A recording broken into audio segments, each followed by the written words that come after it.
नमस्कार। आज आप दोस्तों से चलिए आज हम फिर से लाए हैं देश और दुनिया की तमाम छोटी बड़ी ब्रेकिंग न्यूज। तो खबरों को स्टार्ट करने से पहले एक छोटी सी रिक्वेस्ट है दोस्तों, अगर आप चैनल पर नए आए हैं तो चैनल को सब्सक्राइब कर ले और नोटिफिकेशन को भी ऑन कर ले और साथ में वीडियो को एक लाइक जरूर कर ले और वीडियो को अपने दोस्तों में ज़्यादा से ज़्यादा शेयर कीजिए। तो चलिए बढ़ते हैं खबरों की ओर।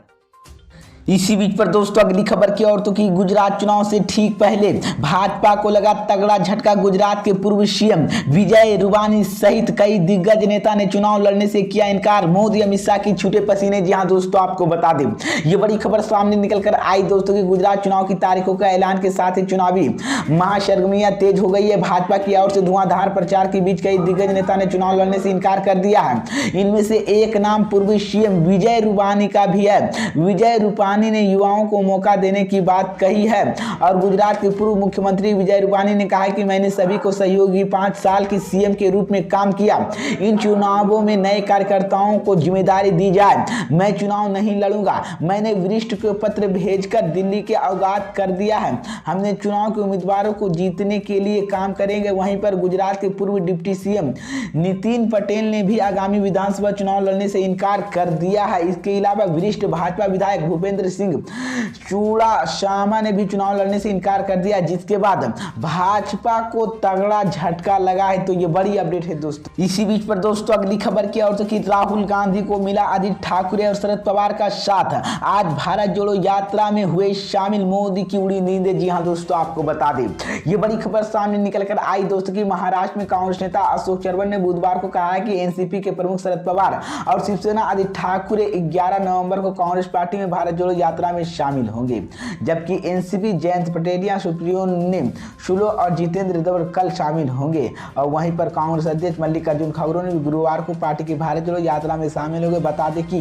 कांग्रेस की भारत जोड़ो यात्रा मंगलवार को महाराष्ट्र पहुंच गई और कांग्रेस के वरिष्ठ नेता राहुल गांधी ने मंगलवार को नंदेद्रा जिले में गुरुद्वारे मथुरा टेकने के बाद यहां पर पार्टी की भारत जोड़ो यात्रा शुरू की गई थी। राहुल गांधी की नीतियों में तमिलनाडु कन्याकुमारी 7 सितंबर को भारत जोड़ो यात्रा से शुरू की गई थी। यात्रा ने सोमवार को रात तेलंगाना महाराष्ट्र प्रवेश के बाद मंगलवार को सुबह कांग्रेस सांसद ने गुरु नानक जयंत आवास पर गुरुद्वारे यादगिरी बाबा जैन पर सीधी फतेह किया।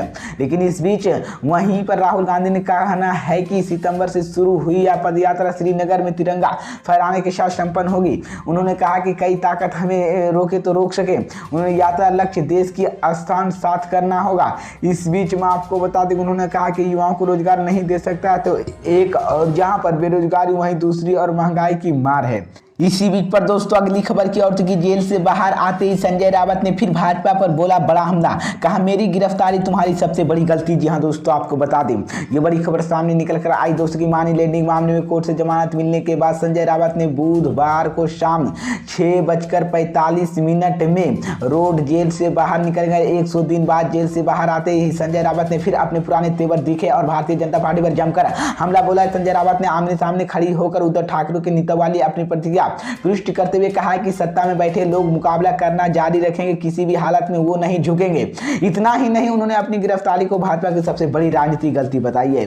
बता दें कि संजय रावत ने परिवर्तन के जरिए 21 जुलाई को गिरफ्तार किया गया था। वहीं जेल से बाहर निकलने के बाद संजय रावत ने अपने समर्थकों को संबोधित किया और उन्होंने कहा कि मैंने बाहर आने के बाद खुशी महसूस कर रहा हूं। हम योद्धा और लड़ते हैं और लड़ते ही रहेंगे। इसी बीच पर दोस्तों अगली खबर की औरतों की गुजरात विधानसभा चुनाव को लेकर बीजेपी ने जारी की 160 उम्मीदवारों की पहली लिस्ट। जी हां दोस्तों, आपको बता दी ये बड़ी खबर सामने निकल कर आई दोस्तों की गुजरात विधानसभा चुनाव के लिए भारतीय जनता पार्टी ने अपने उम्मीदवारों के लिए पहली सूची जारी कर दी है।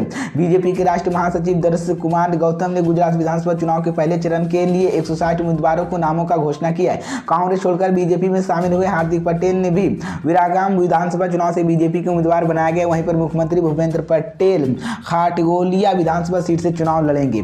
कभी बीजेपी पर लगातार बरसने वाले हार्दिक अब पटेल चुनाव जीतने की जुटी है। उन्होंने दावा किया कि गुजरात में बीजेपी की सरकार आएगी और हार्दिक पटेलिया ने आंदोलन की चर्चा में आए थे। इसी आंदोलन से युवा नेता ने अपने राजनीतिक सफर की शुरुआत की थी और गुजरात कांग्रेस की कार्यकारी अध्यक्ष भी रह चुके और कांग्रेस छोड़कर बीजेपी में आने के बाद ही हार्दिक को टिकट मिलने की कयास लगाए जा रहे थे। इसके पहले ही कई नामों पर चर्चा हो रही थी और भी कांग्रेस छोड़कर बीजेपी में आए पार्टी के लिए टिकट बंटवारा की चुनौती कम नहीं है। बता दें कि मंगलवार 8 नवंबर को दिल्ली में मंत्री अमित शाह की बैठक में गुजरात चुनाव को लेकर बीजेपी के कड़ी ग्रुप बैठक हुई थी और इस बैठक में सभी नेताओं के पार्टी अध्यक्ष जेपी नड्डा आवास पर पहुंचे। जेपी नड्डा ने विधानसभा चुनाव के उम्मीदवारों के विचार करने के लिए गुजरात में सभी पार्टी के नेताओं के साथ बैठक की थी।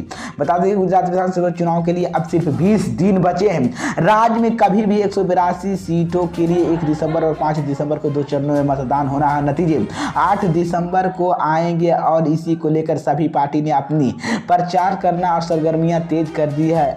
इसी बीच पर दोस्तों अगली खबर की ओर तो ज्ञानवापी मामले को लेकर सुप्रीम कोर्ट कल सुनाएगा फैसला। हिंदूवादी संगठनों को लग सकता है बड़ा झटका। जी हां दोस्तों, आपको बता दी ये बड़ी खबर सामने निकल कर आई दोस्तों की सुप्रीम कोर्ट वाराणसी के ज्ञानवापी मस्जिद परिसर की मिली शिवलिंग कथित संरक्षण अर्जी पर शुक्रवार को सुनवाई करेगी। मामले पर विचार के लिए पीठ का एक गठन किया गया है। वहीं पर सुप्रीम कोर्ट ने शिवलिंग की सुरक्षा मामले पर कल दोपहर 3 बजे तक सुनवाई तय करेगी। सुप्रीम कोर्ट ने पिछले आदेश में वाराणसी के जिला मजिस्ट्रेट सुनिश्चित करने के लिए निर्देश दिया गया। मस्जिद में आज जिस स्थान पर नीलंगित मिली उसे सुरक्षित रख दिया गया है। साथ ही इसी से कोर्ट ने यह भी आदेश कहा कि इससे मुसलमानों को नमाज अदने का अधिकार प्रभावित होना चाहिए। सुप्रीम कोर्ट ने वाराणसी के लिए जिला न्यायाधीश निर्देश पर कहा कि मामले की खारिज करने की मांग करने वाली ज्ञानवापी मस्जिद के अंजुम इस्लामिया जमीयत आवेदन पर फैसला करे।